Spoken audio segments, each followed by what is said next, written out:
Hello followers, welcome to this tutorial. Let's see all the basic and most useful tools and features to start with Adobe Photoshop Elements 15. Leave us feedback to improve our future guides for Adobe Elements. When you open Photoshop Elements, you can choose between the three main software products inside Adobe Elements. Adobe Organizer, used to collect and manage all your photos and media, Premiere Elements, used to edit your videos and make slideshows, and Photoshop Elements, which is an amazing photo editor and a great alternative to Adobe Photoshop CC. Let's see how to use it. If you want to discover more about the other two main products, check out our complete guides for Adobe Elements 15. Photoshop Elements 15 is divided into four main workspaces, as you can see at the very top. The eLive tab is used to check all the latest news and updates from Adobe itself. The Quick workspace is used to apply fast and effective corrections on your photos. The Guided workspace lists lots of guided step-by-step professional adjustments and effects. Then there is the most advanced and professional Expert workspace that we won't see in this beginner tutorial. Check out our following video to know how to use the tools inside the Expert workspace. When you start as a beginner, the Quick workspace is made for you. This is the easiest workspace you can use to correct and adjust your photos in a professional way.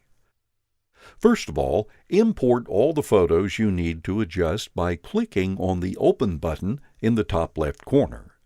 Browse for your files, and then click on Open to collect them all inside the photo bin more below, that you can open and close by using the first button from the left.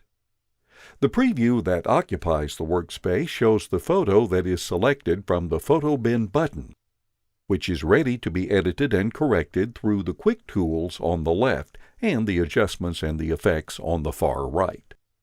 Photoshop Elements is a photo editor only. To adjust any metadata or insert your favorite photos in albums and collections, you can open Adobe Organizer through the Organizer button at the bottom. Let's see how to apply basic editing on photos. To rotate photos by 90 degrees, you can use the rotate buttons below in a clockwise or counterclockwise way. On the left, you have several basic tools to adjust your photos. Each of these have their own settings, all listed on the tool options below. If you don't see it, just click on the Tool Options button. For example, the Straighten tool rotates and crops the image in order to align it to a virtual segment that you draw by clicking and dragging on the picture. This is quite useful because it applies the necessary rotation you need and maintains the same aspect ratio on the picture. If you make a mistake while using these tools, use the Undo and the Redo buttons below to go backward or forward along your latest actions made. The Crop tool is used to crop the picture to remove parts you don't like from it. When the tool is enabled, a rectangular area appears showing the part of the picture you want to keep. Click and drag to move it, drag its nodes to scale or change the picture aspect ratio, or drag from outside to rotate as you like.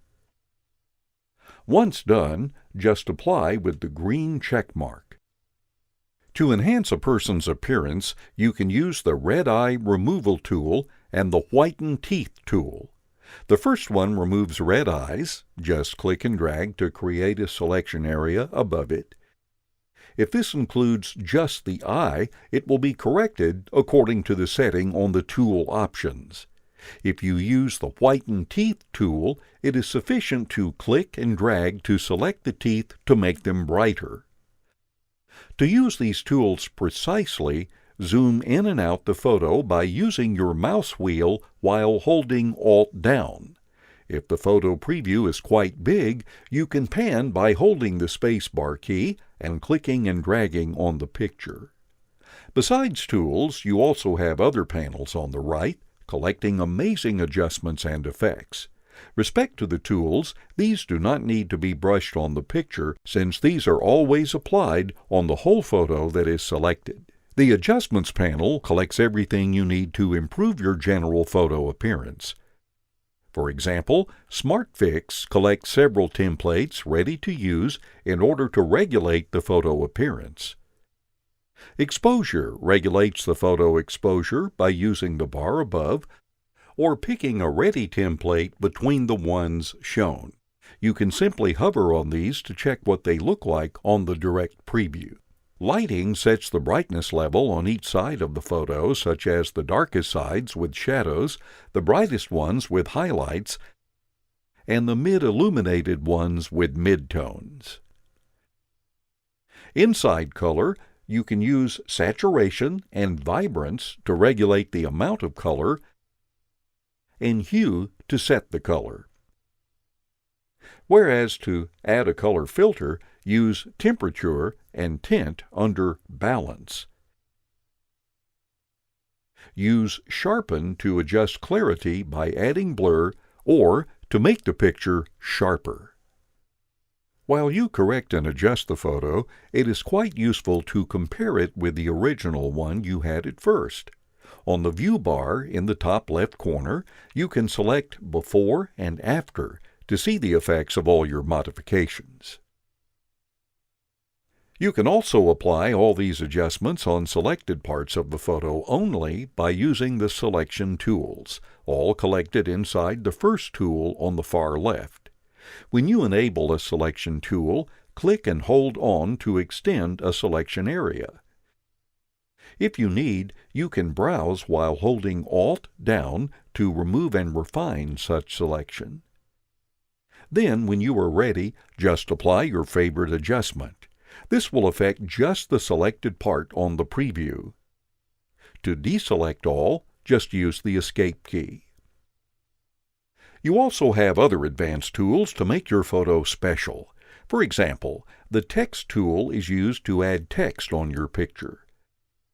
As you can see from the tool options, you have several kinds of tools over here, but 3 are the most important ones. The horizontal and the vertical text tool drops text contained inside a defined text box, created by clicking and dragging on your picture. Then, depending on the tool chosen, you can type in horizontally or vertically. Just make sure that the text box is big enough, or part of the text will be hidden.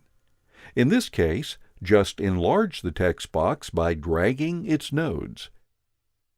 In particular, if you do so while holding Control down, you will also scale its text inside.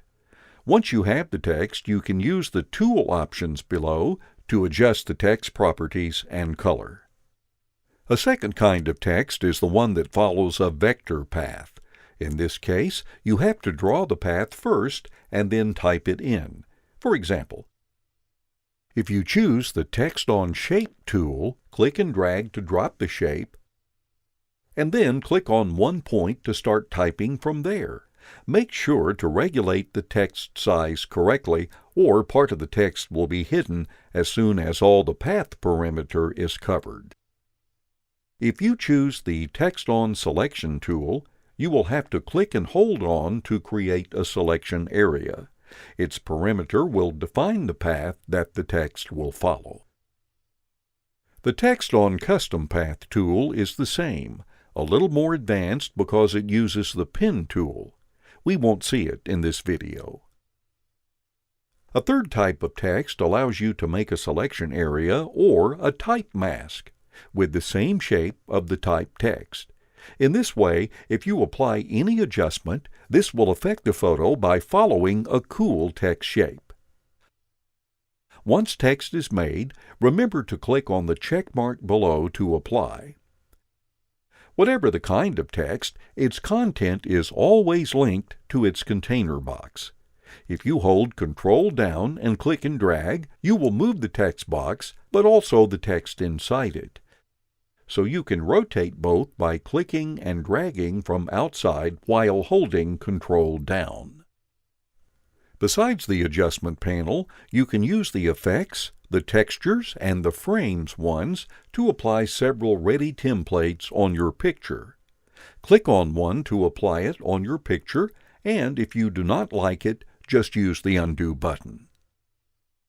You can also apply more advanced effects by going to the Guided Workspace. This collects several professional effects from the Basics to the Photo Merge tab. For each of these effects, the Quick Workspace opens, showing you on the right all the step-by-step instructions to apply the effect as you need. Below, use Next to go forward, or use Cancel to undo all. Once all the modifications on the picture are done, save the photo by going to File and then to Save As. Choose the file name and the correct file format, such as the Photoshop PSD or the Render JPG or PNG. You can also use the Create and the Share buttons in the top right corner to export your picture to make books, calendars, cards, or upload it on social websites. Thanks for watching this video. Check out our full guide for Adobe Elements 15 to learn more.